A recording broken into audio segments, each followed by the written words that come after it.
You're listening to the Rainmaking Podcast, hosted by high-stakes headhunter, author, and professional speaker, Scott Love.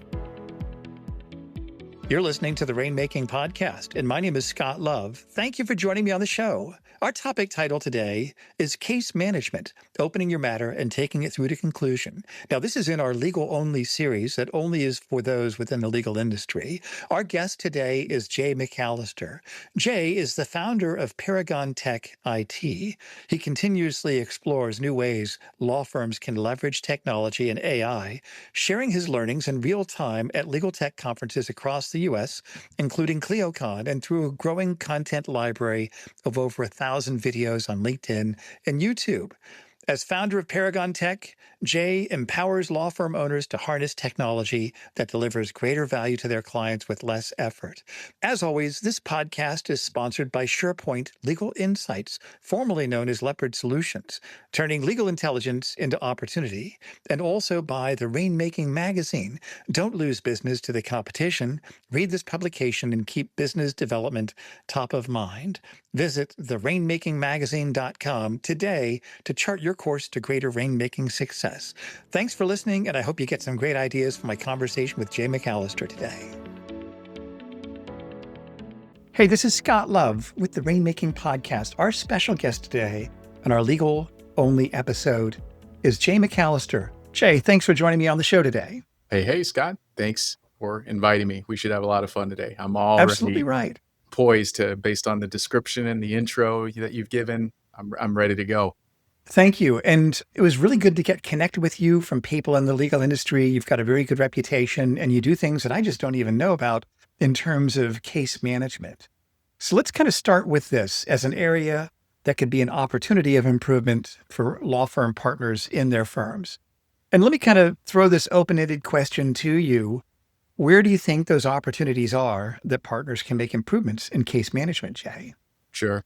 So you use the word could be a source of opportunity for a firm. And I think that's great. That is spot on wording because there is multiple case management vendors, Clio, Smokeball, Centerbase. I've seen reports from them. They all have very similar metrics around level of adoption of the features within their case management system. And most would tell you when you look at the reports that law firms on average use less than 10 to 20% of their case management system's functionality. So right there is a lot of additional opportunity left on the table. Right? You're paying for the full functionality of your case management system. But if you're only using a small subset of the features, then your firm is ultimately, now I'm not making the argument that you need all of them, but your firm is ultimately leaving a lot to be a lot of efficiency on the table. Right. So what's the reason why this is significant, Jay? What could they be doing that they're not doing today in terms of outcomes and results? And then we'll kind of dig into other recommendations you have. Okay. So I want you to think about it this way. Many firms, when they adopt a new case management system, it's typically from one or two catalyst reasons. Number one, the firm's existing case management platform is being sunset. So for example, back in 2024, Firm Central, which is Thomson Reuters platform, they decided that they were going to exit the arena of case management systems. They were going to focus primarily on legal research, where they've positioned most of their value proposition. So they had a platform called Firm Central, and by default, they had made some recommendations as to other systems firms could use. But ultimately, now these firms were in a position where they needed to adopt new technology to capture any of their potential new client details, their case notes, matter, documents, things of that nature. So that's reason number one. Mm-hmm. Reason number two is that a firm becomes aware of a specific feature set that is attractive to them. So for example, in a personal injury context, a firm may find that, oh, wait a second, if I adopt a platform like FileVine, I can track my settlements directly through the platform. Right? So they make the switch, or they at least begin the process of onboarding into a new platform. Problem is, in both of these scenarios, the firm did not first start from the perspective of identifying what the largest constraints are within their model. And I talk about this often, not only in the case management system context, but also in the context of selecting an AI platform for your firm, very similar methodology where you must identify the limiting constraint. In other words, where is the largest source of dysfunction in your firm?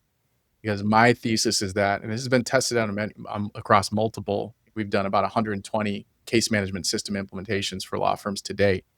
So, but my thesis is that if a firm, there are many sources of potential improvement that a firm could undertake, but there is typically one or two, sometimes three large glaring areas where if the leverage or the level of energy expenditure required is low in relation to the return on investment, not even necessarily from just a monetary standpoint, but also from a time and efficiency, a staff satisfaction, client satisfaction standpoint.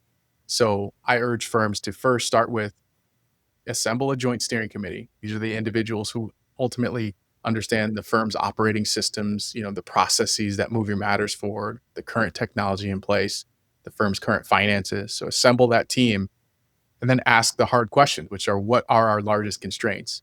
If you typically start from that end of the spectrum and then you start identifying software tools, the process becomes a lot easier versus finding the software tool first and then trying to fit a square peg into a round hole and find areas to use the software to enhance your firm's operations. That makes sense. So it sounds like firms, just because of the way they operate, they're busy serving clients. They might not be thinking strategically, or maybe there's nobody in a position of leadership that can really take that on, that has the experience to really have the vision of what could happen if they've got a good case management system. So let's look at the ideal situation. Let's say there's a firm out there that you may have worked with and they've done everything right. They've been able to make good, effective decisions in terms of improvements, their case management systems. What is the upside to people doing this? How has it benefited that firm? And what do you think lessons are that we can learn from those law firms that have done this effectively? Great question. So first of all, I just want to clarify as well, when we're talking about case management systems, I know that it's very easy to look at that as just the platform and the software, but this is also the mindset and the processes that ultimately move your matters forward. That is all what I consider case management or your case handling system, right? So everything from initial intake, collecting the client details, opening up a matter, billing against that matter, getting paid on that, closing the invoice, that's all part of your case management methodology and systems. So you need to have a system, you need to have an actual software platform that supports those functions. So what is the main upside to having a system that's well thought out, refined, and serves the firm? Number one, if you look at someone like Jack Weinberger, he's the co-founder of Ajax, which is an automated time capture platform for law firms. They're typically find that they update their report every year, and they typically find that on average, lawyers who are not billing contemporaneously typically lose about 1 hour per week of billable time. Now, when you look at an hourly firm, that becomes easy to understand. That's a 30% increase in billables right off the bat, just from capturing time in a more systematic way. And the only way you can do that is by having a system in place that supports tracking that time in a granular fashion. So number two is that for a firm who might bill outside of an hourly model, like a flat fee, contingency, or even a subscription-based model, there is efficiency loss happening because those timekeepers within the firm, or those billable members within the firm, they have cost to the firm, their salary. And if they're expending their time on matters in a way that's not efficient, there's an obvious productivity loss there. So they're not able to handle other matters for the firm that have a higher value and would move the needle in terms of client experience or just from a productivity standpoint. So those are the big drivers right there. Just having a system that allows you to have a matter-centric way of operating. Everything is attached to the matter, whether that be documents or correspondence between a client or opposing counsel. If you can organize it and create one source of truth, it drastically decreases the friction involved in ultimately handling your matters. You have clients who are more satisfied because you've created a choreographed experience. Again, we're not guessing on how to create that best client engagement that we had 2 or 3 years ago. You're not guessing on how to recreate that. You have a system in place that delivers that result a majority of the time. And then your staff are more satisfied as well, because the less friction that they have to endure in order to move your matters forward for the firm, they get to benefit from those efficiency increases as well. So let me ask you, can we use this for business development purposes? Is there information that comes from this, where we can look at that and see opportunities to harvest more work from certain clients? Is that something that you've looked at from your perspective as a tech expert on this with law firms? Well, to be honest with you, I think there's a huge advantage for firms to be able to herald the way that they operate in such a client-centric method. So for example, if a firm knows that their average response time is 1 hour because they have the systems and the processes set up, that becomes part of the way that you deliver your services. That becomes part of the pitch in your consultation, right? That becomes sort of the ethos of how your firm operates, and it's perceptible, and you're backing that by real numbers and metrics, so it's believable from the client perspective. At the end of the day, I'm a big believer so Alex Ramosi built this equation he calls the value equation. And essentially, it's all about aligning the client's goals with things that they find beneficial to them, which is reduced time or effort or sacrifice. So if you can reduce the perception of those things by creating constant reminders throughout your engagement, you ultimately create more value for your client. And then at the end of the day, that means you get to charge more for your services because you're inherently more valuable. It's just a basic economic principle. Why do you think most law firms aren't really thinking this way about case management? So, there's the old adage that I'm sure we've all heard, which is that law school doesn't prepare attorneys properly to run a business. It prepares them to be able to issue spot and to learn legal theory, but not necessarily to learn the core principles that are responsible for running a productive and thriving organization. I think that's where it comes down to. Right. By understanding the makeup and the components that ultimately create that perceptible value from your client's perspective, looking at your matters from a client perspective first, and not what are the services that we can offer, but what are the outcomes that our clients are looking to achieve, and then creating all of the systems to serve that goal, that being your North Star. That tends to be a really productive and efficient way to create as much perceptible value as possible. It sort of demystifies this whole concept of value. I mean, when we think about the word value, it's so overused, and do any of us really know what it means? And to me, operating in that way of just looking at it from the client's perspective first, understanding what your clients ultimately want out of hiring you. Yeah, because it's not your legal services. Clients don't care about legal services. They care about outcomes. So if you can align what those outcomes are, and sometimes you have to just simply ask your clients, what's your ideal scenario? In a criminal law context, it might be, the person's looking to have all charges dropped and they're looking to avoid jail time, right? But there may be other elements that you're not thinking of. Like, for example, same context, they may want to ensure that their family doesn't have the stress of, dealing with the situation where maybe they do get some prison time, right? And how do they make sure they can take care of their family? These are all components that you can add to your legal services to create more value. I know in the family law context, oftentimes clients, they rely on their attorney as their therapist almost. They're sort of unloading all this baggage, and the attorney doesn't want it. Like, they hate it because they're constantly dealing with issues outside of legal representation, but they do it out of matter of necessity. So if you can add individuals like divorce coaches to your practice that are at the ready, now you've created another component of perceptible value. So you can't achieve it unless you start to think about the way you handle your matters and your cases from a client-centric standpoint, and you work your way backwards. Those are great concepts. Those are really fantastic, actually, Jay. So let me ask you this about adopting a new system and the concept of change management within a law firm. So most law firms, they might think that their biggest hurdle isn't choosing one, it's actually getting partners and staff to actually use it. What strategies have you seen that work best for driving the adoption and minimizing internal resistance during a new case management rollout? Great question. I am 1000% sure that you have absolutely encountered cases of individuals who may not have necessarily wanted the changes that the firm was proposing, and you've had to deal with those. It's a common scenario for us legal facing professionals. And I'll tell you that one of the biggest things you can do to curtail that, or at least to minimize it, is to set up that joint steering committee. Where you have those individuals who are ultimately committing to whatever the goal is, whatever the project is. It doesn't have to be just technology initiatives. It can be anything within your firm. But anytime there's a major change that's being contemplated, it is almost a non-negotiable to make sure that you get the individuals involved, create some internal stakeholders who are going to ultimately see that project through to completion, and then have those individuals bring in selectively other individuals within the firm that they can ask for their opinion on how they think the best outcome should be achieved. And by getting as many voices involved as possible, it doesn't mean you have to necessarily take all of that feedback and act on it. But having that information available, it makes individuals feel that they have a voice in the firm and they control the direction or the trajectory that the firm is moving in. And ultimately, we reduce a lot of the friction that you would think would be present in those scenarios. For example, That's great. If a firm is implementing an entirely new case management system, law firms tend to operate in siloed functions. Especially if you have a firm that's comprised of attorneys from various other firms that have sort of been added on over time.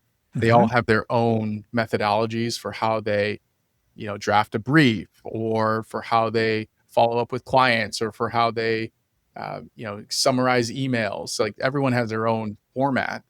So when you're suggesting a new change that's going to unify the way that the firm operates, oftentimes that does create some significant sources of friction.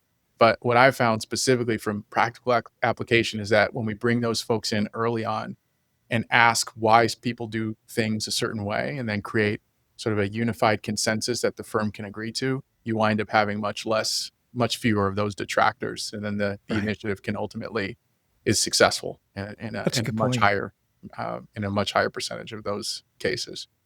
So let's say they make this change. They decide to make an improvement. If they really want to improve their profitability, their client experience, what are some key metrics you think a good case management system should surface automatically? What should they be looking at weekly or weekly or monthly in terms of key performance indicators or other metrics, things like that? So you want to ensure first that whatever metrics you're going to be tracking, these metrics have to be able to be created and surfaced automatically. If there's a great deal of sort of back-end configuration and pulling numbers from one system and doing manual calculations, you won't be able to do it consistently over time. So that's the first thing. Figure out what those metrics are. Now, we have a series of I think there's 8 of them that we believe every firm should have as a bare minimum.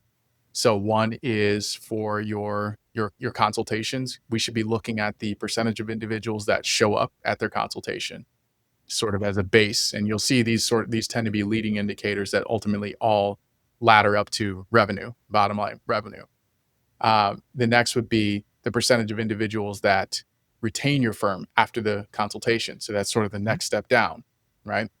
The next would be your utilization rate, which is defined as the percentage of time that your billable members of their firm are working on billable matters versus non-billable. So you should know that. And many platforms have the ability to pull that information automatically. Next step up from that would be your realization rate.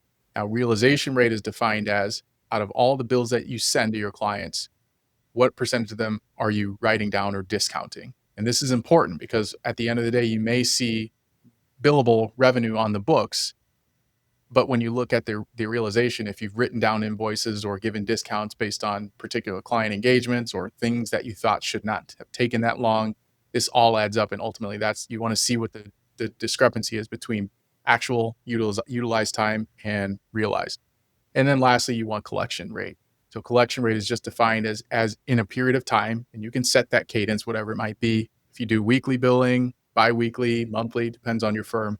Typically, many firms, they'll track collection on a monthly basis, but how many of the bills that you've sent out have actually been paid within that 30-day period, right? So there's sort of those core financial metrics. And typically the way that you'll want to look at it from a case management perspective is, again, you identify the limiting constraint. Because it's much easier to improve a metric that is lower than one that is higher. So if you've got 99% collection rate, you have really no outstanding receivables, it's going to take a lot more effort and energy to make that 99 a 100, and the return is not going to be as great as if you pick something like what if our show rate for consultations is only 25%? There's a lot left on the table there. So, and again, it all passes through to each level. So let's say if we have 25% show rate, let's say our average matter is $10,000, right? So if we can get that 25% show rate up to 50%, which is a 25% increase, but again, it's much, much easier to do that 25% increase than a 1% increase on something that's already almost capped out. Mm-hmm. Now we're passing on, let's say, your average, let's say you have 10 leads per month, right? So now out of those 10, we were only getting 2.5 that showed up to our meetings. And now we're getting 5 to show up, right? So out of those 5, then you look at what your close rate is. Again, that next ratio, that next metric. So if your previous close ratio was 60% and we use that same 60% metric, now out of those 5, we are signing 3 instead of the 2 that we were getting in that first scenario. We were only signing, that's less than 1, right? So you can see now we've made, if we have $10,000 engagements, we're making $10,000 in that first scenario. We're making $30,000 in that second scenario. And all we've done is change one metric, which is our show rate. So again, that's why it's so important to understand what KPIs are important to your firm. And then by extension, solving the one that is your limiting constraint. Don't go after go after the low hanging fruit. Don't go after the one that's going to represent a tremendous amount of friction for a small relative return. We want the outsized return. And the way you accomplish that is by going after that limiting constraint.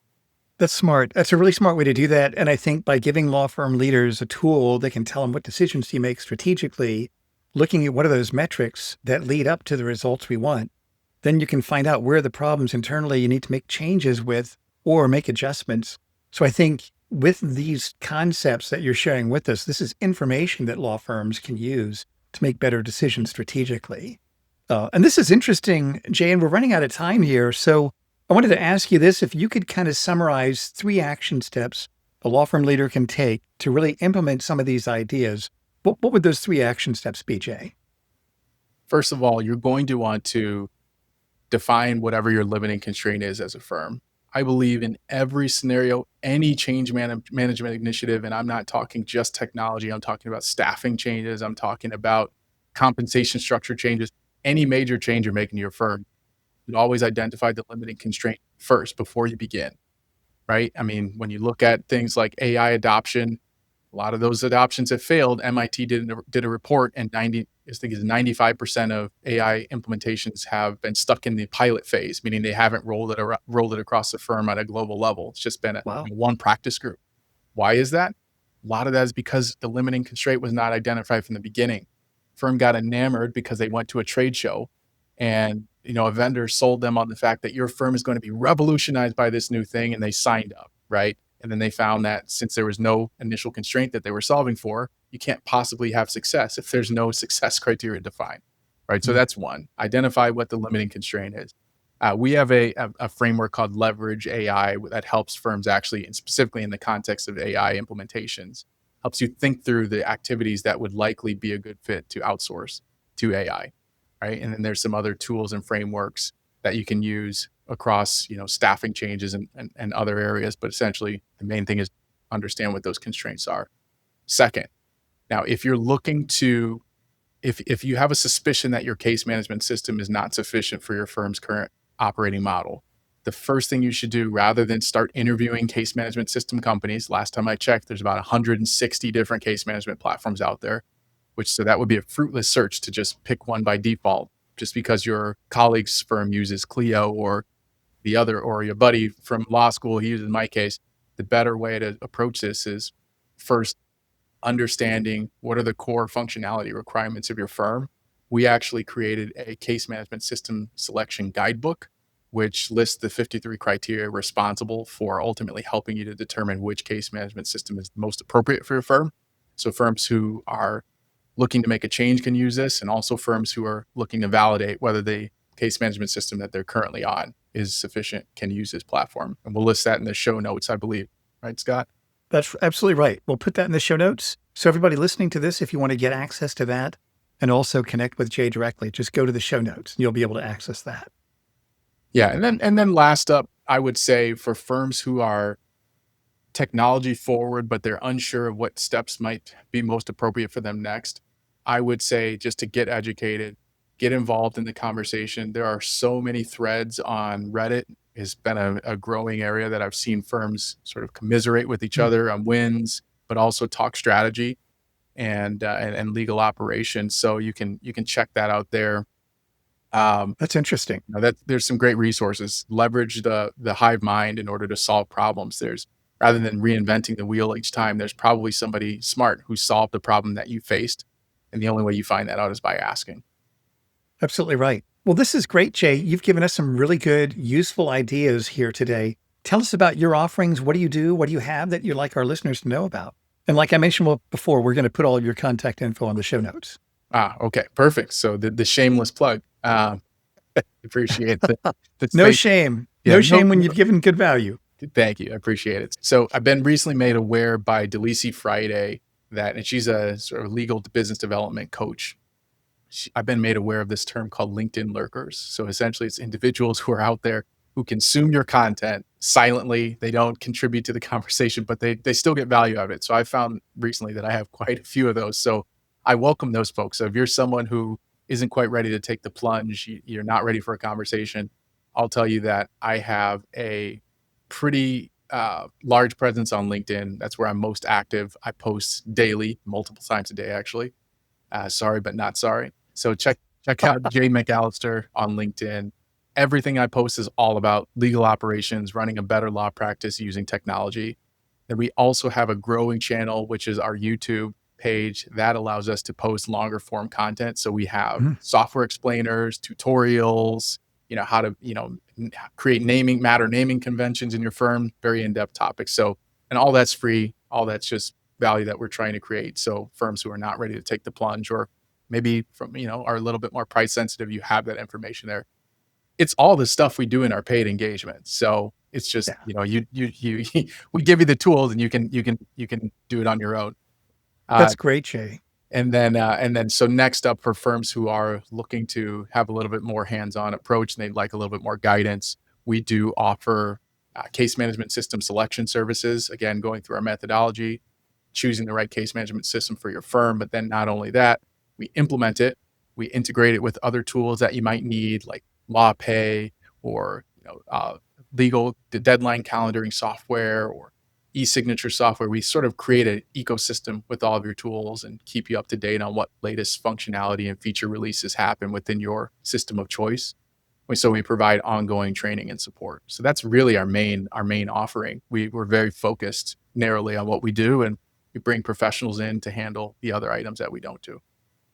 Well, this is terrific, Jay. I'm sure your clients really love having you on their team, supporting them, and I'm glad I've got you on my show as a guest. I'd love to have you back on in the future as technology changes. We can have you back on, talk about other trends, things like that. Thanks for being here today and for sharing all of your wisdom with us. And to everybody listening, like I mentioned, check out the show notes for the information that Jay mentioned and also to connect with him directly. Thanks for being here, Jay. Great job today. Thanks for having me, Scott. We'll see you in the next one. Thank you for listening to the Rainmaking Podcast. For more information about our recruiting services for international law firms, visit our website at attorneysearchgroup.com. To inquire about having Scott speak at your next convention, conference, sales meeting, or executive retreat, visit therainmakingpodcast.com.